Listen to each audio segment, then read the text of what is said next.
Hello guys and welcome to another legendary stream right here on Twitch and YouTube. First, congratulations on being first! That is actually so fitting. Pika, welcome in. SMC, congrats on the 120 streak. You're insane. Thank you. And I hope you all are doing well, as First puts it. Thank you for being here. Today will be exciting. I got cute. Oh my god. I'm sure Funda will be here later. She has been adding so many emotes in Seskio's stream. I'm not sure. Maybe I'll have to catch up on some of those. Maybe okay edit, but wow, there are way more Aga emotes that I'm aware of currently. But we have Aga. That one is good. That one is very good. And yeah, I hope you all had an amazing week. It feels good to be back. I know it's always a pretty big gap, but I've locked in, guys. My semester is officially done.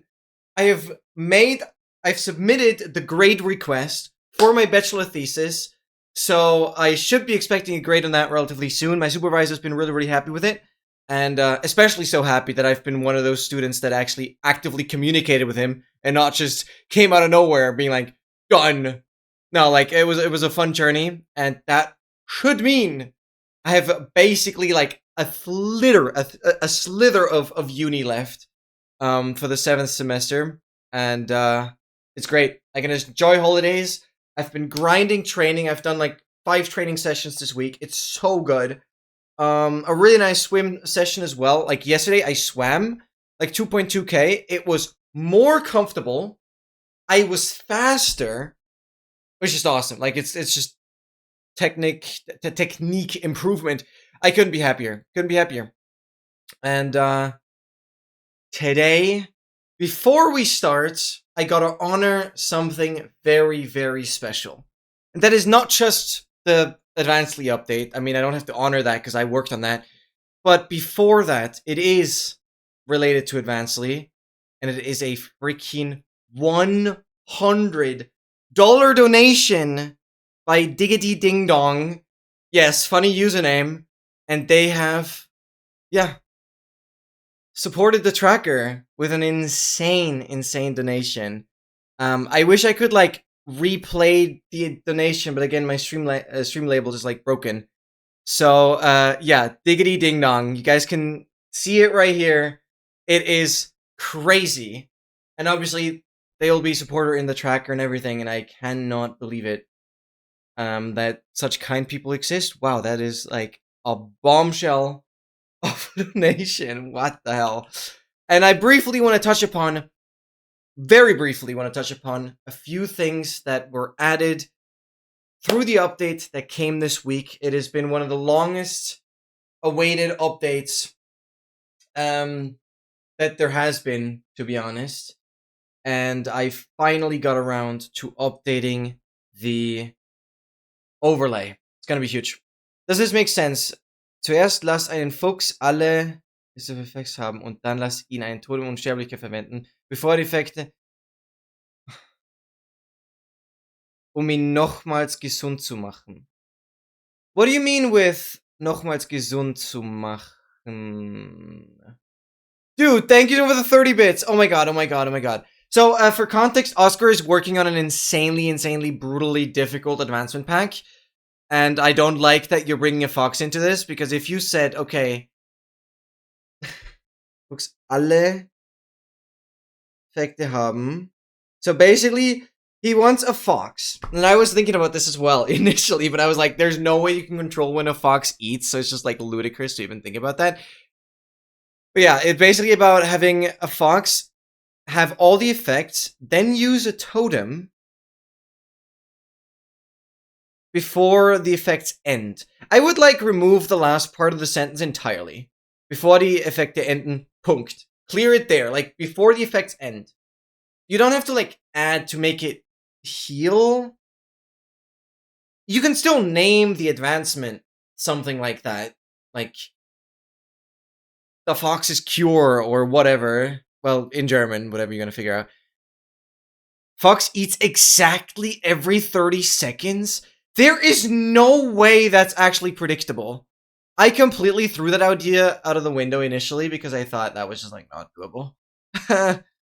Because when I initially worked on How to Get Here 2, which is the advancement of having every effect and killing a mob that has every potion effect, when I initially thought about that, the fox could eat stuff. You could add, obviously, pufferfish stuff, which would add hunger. You could add suspicious stew, which would add blindness, jump boost. Okay, jump boost actually not. Is there anything else? Saturation, theoretically, but for 7 ticks, I don't think that's feasible. No, stop. Okay, guys, I want to make a very quick devlog because this is devlog number 50! 50 times I've yapped about the tracker already. It's crazy how far it's come. It's actually crazy. And this is already yeah. This is unreleased currently, but I've updated a lot of the images and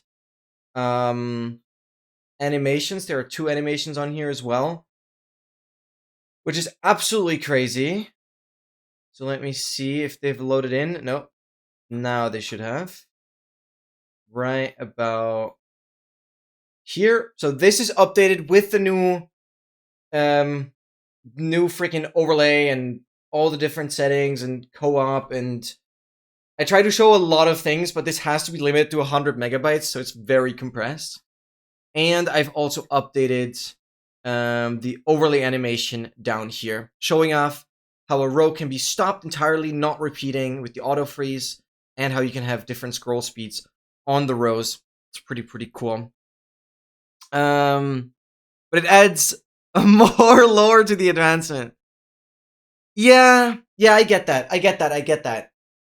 But I feel like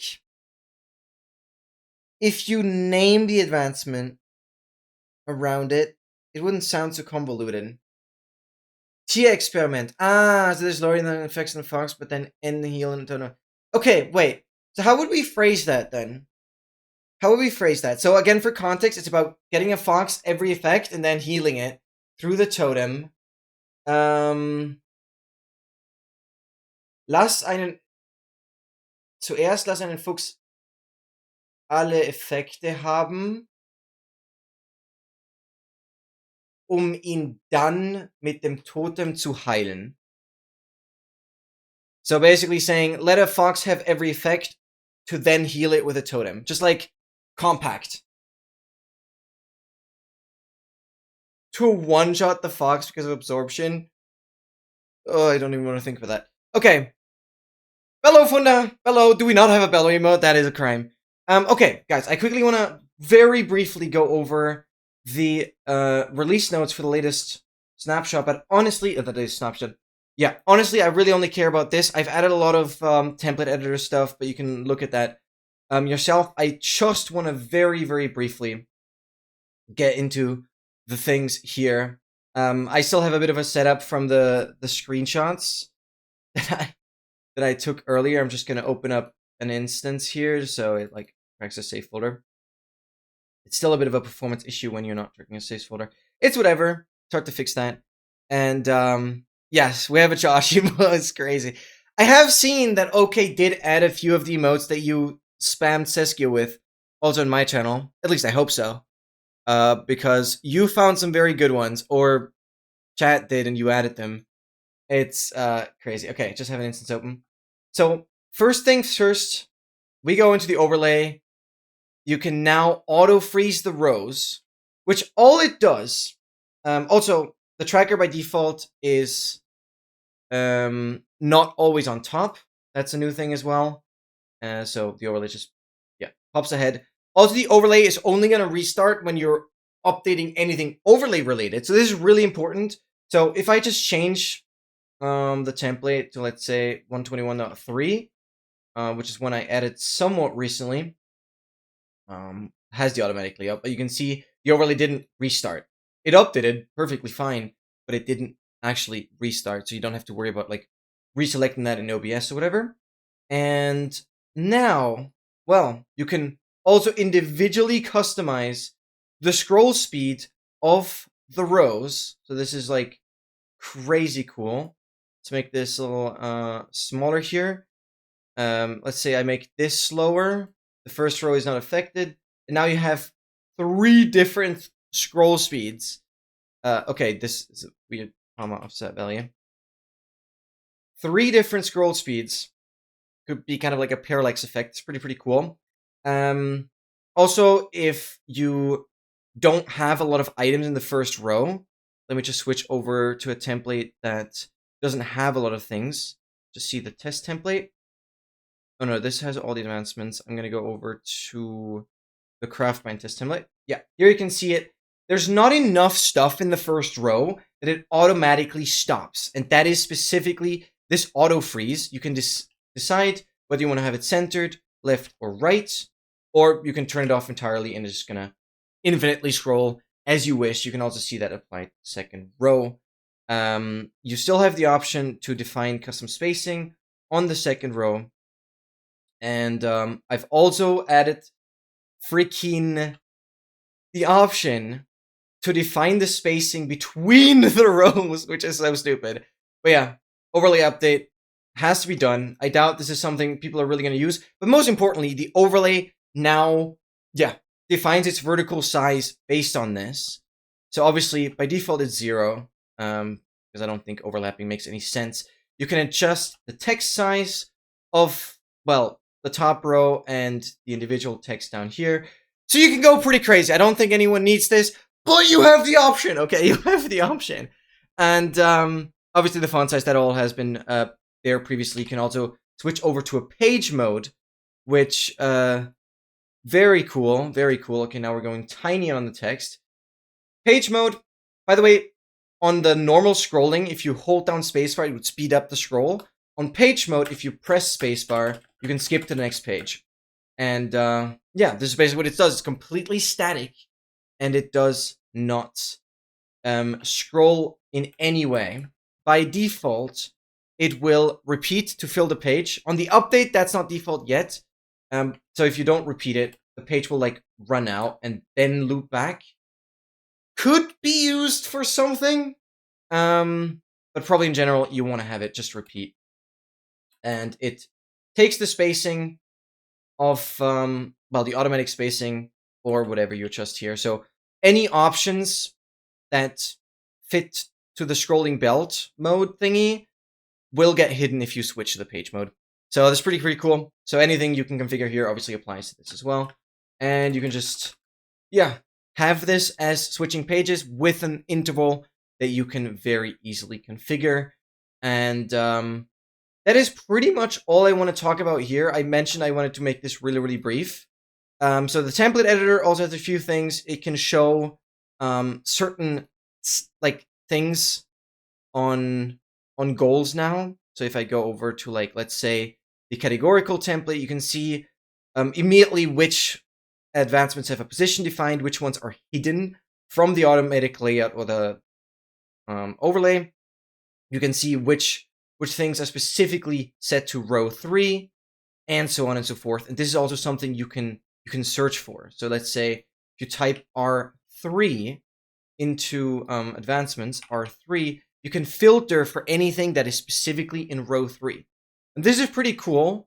I'm sure there's some use for this. You can also, if you hover over this, it will explain. So if you type R3 here, it will filter everything that is displayed in the third overlay row also here. In the main tracker search, you can also do hidden, which, doesn't make that much sense unless, well, you actually have...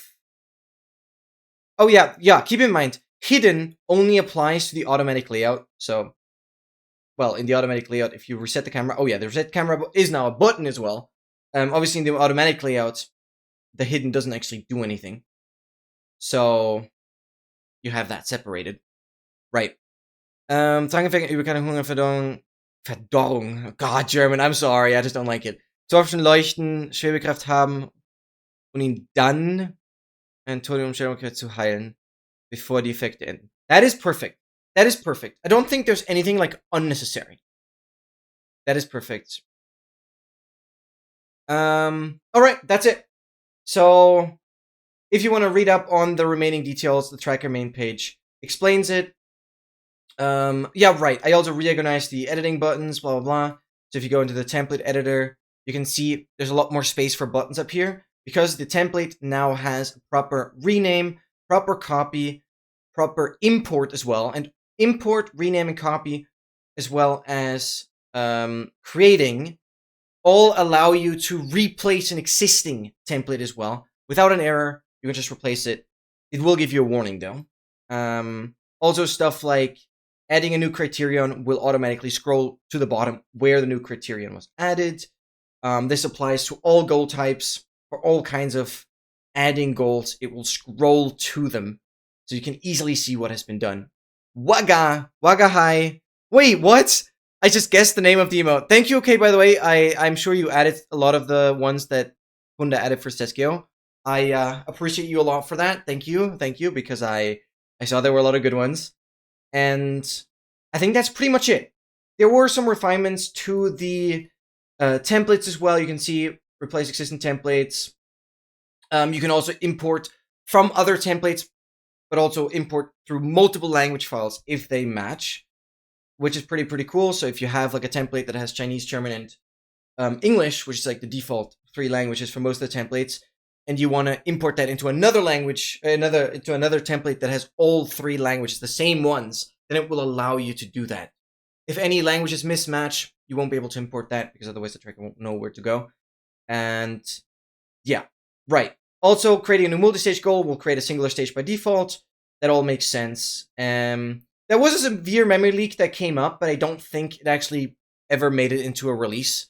So that's fine. But I had the overlay. Yeah. Basically, texture caching from the text was done over and over again, and the tracker never remembered which text it actually cached.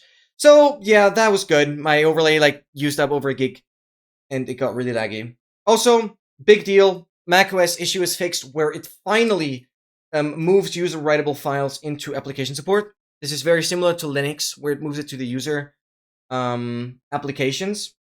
It does that to the macOS stuff as well. So there are no more saving issues. Thank you to Seskio for testing all of this. And then also, oh yeah, this is kind of a big deal. I used to have this reset to default button show like an insanely long tooltip. Excel, welcome in. No, welcome in. Hope you're all doing fantastic. I had this reset to default tooltip, like this hover thing, show all the default values of everything, which is absolutely not how it should be.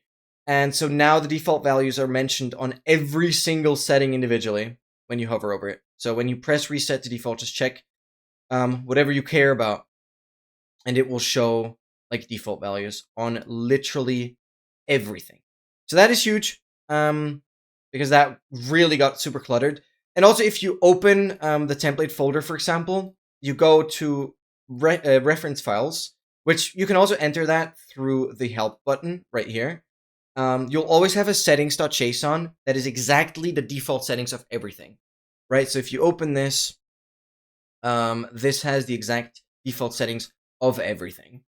So you can always modify your own settings that way. If you want to do that manually, that also works. And oh yeah, also another thing like that kind of makes sense. If you were to like see how it says four templates for 121.11, if I were to create a new template, it automatically updates this number as well as this number to 5, which used to not be the thing properly. Some updates, blah, blah, blah, blah, blah, and that's it. Thank you guys for listening to my TED Talk. This was Advanced Devlog number 50, probably one of the biggest updates. People have really been hyping up this overlay update, and you can very much recreate exactly how the overlay looks like on AA Tool as well, so it is pretty freaking awesome.